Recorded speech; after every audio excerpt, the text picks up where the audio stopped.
Hey everyone, welcome to today's video. Welcome to the Gaming Daddy channel. Thank you very much for tuning in. I appreciate you guys so much. Again, I'm back with my Division 1, Division 2 comparison videos, and this is really interesting for me and I'm enjoying it. So I appreciate you guys, here in the comment section and here in the community that basically sparked this conversation for us to go back and look at both games and see, what they have to offer, what's special about them.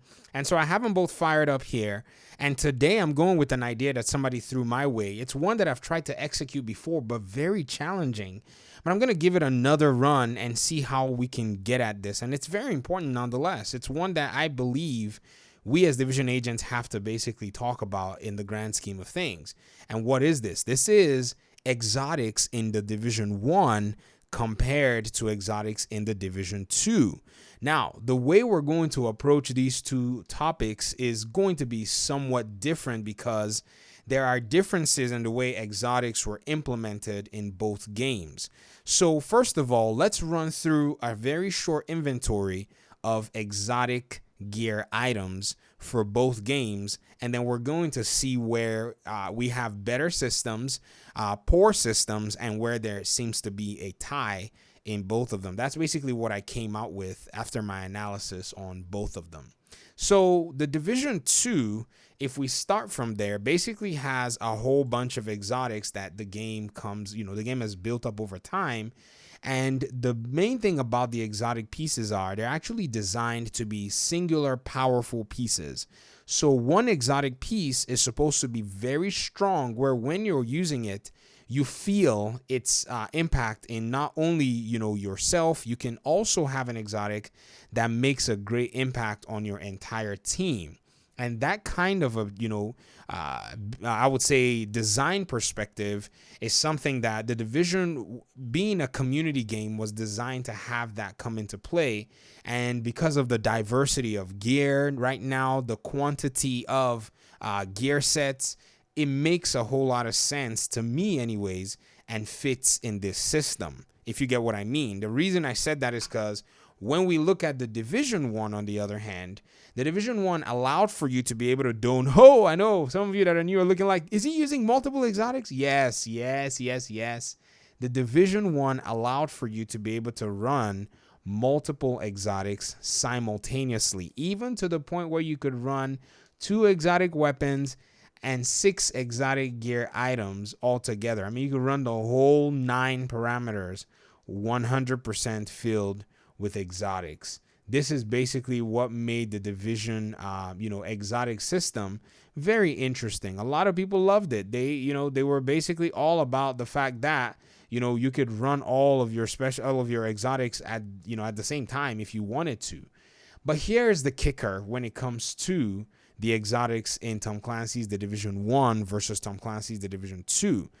Because you were allowed to run your exotic pieces together, I feel like the design of the exotics in the Division 1 did not make the individual pieces that strong. Now, yes, some of them were strong individually, like the Barrett's chest piece and the Ninja backpack, but they weren't necessarily extremely powerful. Like the impact that they made, if you try to go to the Division 2 right now and look for that impact, you can accomplish it with very minimal effort and still gain more abilities, if you get what I mean. But let's start to look at some of them and I'll basically explain. So this is one of the most popular exotic gear items that was ever dropped in the Division history, hands down. I know the house may have been like one that everybody run mad for, but the Barrett's chest piece, I think if not, it was the first exotic gear item, if I'm not wrong.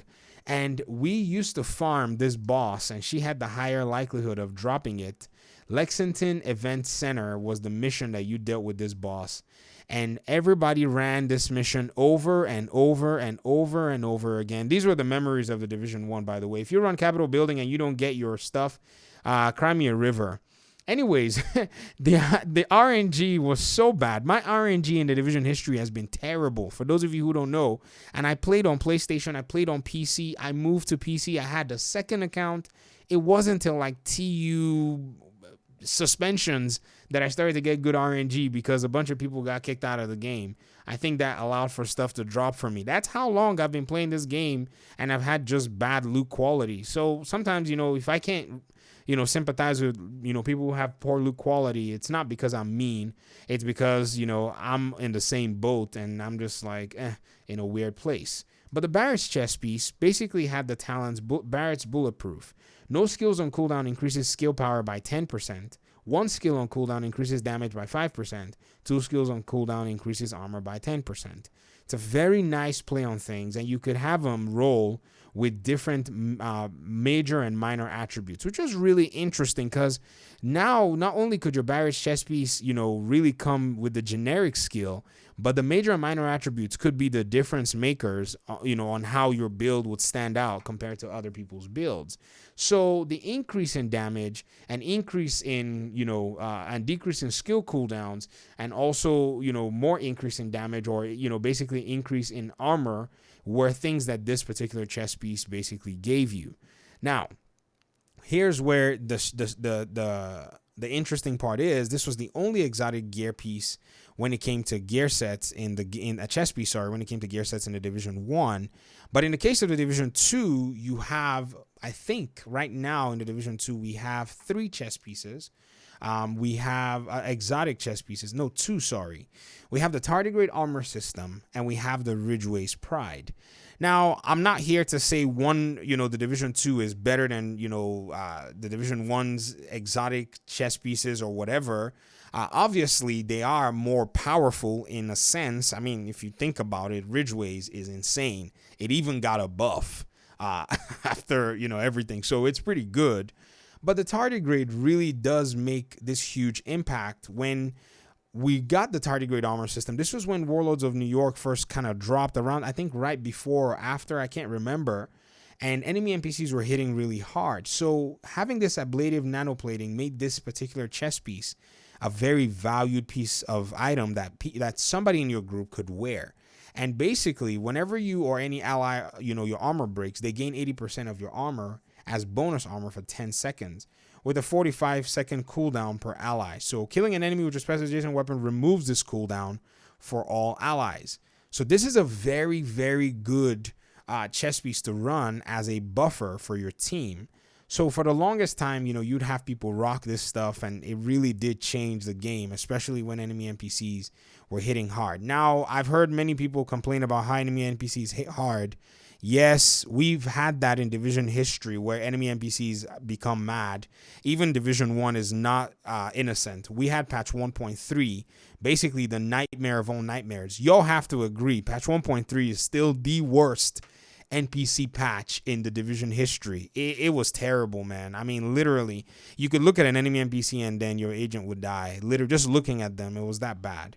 And then we have the Ridgeways Pride, which basically, is, if you think about exotic chest piece implementation, Ridgeway kicks the Barrett's chest piece butt by 20 miles. I mean, if we wanted to say which is better, this chest piece is a very impressive chest piece and worth every farm and every activity that everybody did to get it. And for the person who dropped this for me, I appreciate you, man, because I wasn't going to do all that. I'm sorry. I'm being silly, man. I'm tired. It's almost midnight, so I'm kind of tired. But this says shooting enemies within 15 meters applies bleed to the target. Repair 3 to 48% of your armor per second for every enemy that is bleeding. Repair strength per number of bleeds is basically 3% for 1, 6% for 2, 3% for 12, 4% for 24%, and 5, 48%. That repair strength that this particular chest piece comes with is phenomenally better than what the Barrett's chest piece was able to implement. This doesn't mean that the Barrett's chest piece put in the context of the Division 1 was bad. It's just that the fact that you could implement it with other exotics, having to do an exotic that would be similar to Ridgeway would have been overly broken, especially with the way the Division 1 worked. So one of the challenges of making videos like this is core mechanics between both games are quite different now. They have a lot of shared similarities and strands, but they did an overhaul job to make the other game look very different. There's been a lot of criticism back and forth. Why didn't they stick with the old game? Blah, blah, blah, blah, blah. To be honest, I don't know why they went this direction, but I can say for now, the way the Division 2 has grown, we can appreciate it, right? Right. Now, moving on to, say, the Ninja Backpack. The Ninja Backpack basically allowed for you to be able to use different gear sets except classified bonuses. So if I had the Ninja Backpack, I could mix and match multiple pieces that I regularly couldn't get. It was basically the placeholder. So if I wanted to get a 2-piece bonus for final measure, because of the Ninja Backpack, even though I'm wearing one final measure item right now, the Ninja Backpack will grant me the ability to get two final measure bonuses on them. That was basically what the Ninja Backpack did. It completed the exotics for you. So if there was an exotic item that you didn't have and you were looking for, and you had a really nice Ninja Backpack, you could use it to compensate. If there was a build combination you were trying to do, the Ninja Backpack did the job for you. And so the Ninja Backpack is basically one of the best exotics that came in the Division 1, but we kind of have had now in the Division 2 kind of a replacement, or let's say kind of an equal, that is actually closing the gap, if not doing a very good job or better job at it, and that's the Memento Backpack. For those of you who are somewhat new to the Division community or who didn't play Division 1, you may have heard content creators and people within the OG community mention that Memento Backpack is the Ninja Backpack of the Division 2. And what they mean is that this is the backpack that closes the gap. For the Division, you don't necessarily need that paradigm. I mean, we have 4 pieces. You can run 2, 3. You can run brand sets. There's so many talents everywhere. Brand set talents, chest and backpack talents, that what you basically need for the Division 2 in your builds is how you're manipulating your core attributes. So your damage core attribute, your armor core, and your utility core. And in the case of the Memento Backpack, it gives them all to you on a platter. Then it grants you a bonus per kill that you can use to augment all of these different parameters every time you're stacking up these trophies that you pick up. This is what makes the Ninja Backpack fall flat as compared to the Memento Backpack. But I would say that the developers are taking, or they did take, this paradigm that was in Division 1, brought it to Division 2, fit it into its, the new core mechanics, and successfully implemented this. So if we're celebrating, say, exotics and celebrating how good exotics are, I can say the Division 1 and the Division 2 in terms of exotic gear sets, the Division 2 seems to have been able to, gain the upper hand from just the knowledge and experience. The developers implemented things better. And then we look at a glove, and here we have the BTSU gloves. In the Division 1, we have, what's the name of the gloves here? I don't have a mask on me. This is the Skulls MC gloves. These were very good gloves. They were basically damage-based gloves when you had no gear set bonuses active. So a lot of people use these as well. And, with the major attribute side of things too, you could farm multiple iterations of this that will come with different base damage. So, this one I had up top had 10% LMG damage, crit hit damage, and health on kill. The next one had pistol, skill haste. And so these were the things that RNG basically used to keep things interesting. And the Skulls gloves was very versatile. So if you're running an assault rifle version, well, there you go. 11% assault rifle damage, 7% enemy armor damage, and an 8% skill haste, if you get what I mean. So you can augment these. You could go back and optimize them and recalibrate them. These are the things that really made some of the exotics fun as well. They had that flexibility from the Division 1, if you get what I mean. But then in the Division 2, when it comes to exotic gloves, we haven't seen too many iterations. I mean, I missed out on the Acosta backpack from the Division 2, but you guys know what that does. It's basically, in a sense, somewhat similar to the BTSU gloves, but the BTSU basically is one of those kind of team-based skill improvement exotics, and it does a good job for people who really use it and know how to leverage it.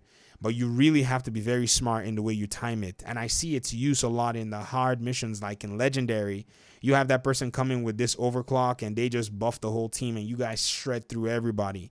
And they know how to time it. They know enemy spawns. So it's a very particular exotic and doesn't have the versatility of the Skull's MC gloves. So I would say when it comes to exotic gloves, the Division 1 basically takes the cake here because the Skull's MC gloves does have that flexibility. Now, here's where I'm going to throw in a shameless plug for the devs. Developers, if you guys want to implement another pair of exotic gloves, let that exotic be the unlocking mechanism. So basically, if you have that exotic glove, it will allow for you to be able to run 2 more exotic pieces, be it, you know, 2 exotic gear items, making it a total of 3, or 2 exotic weapons, making it a total of 2 exotic weapons running side by side. That's what I think the next opportunity is. I could go into more with the glove, with the holster and the knee pads and the mask, but this video is already stretched way longer than I wanted it to.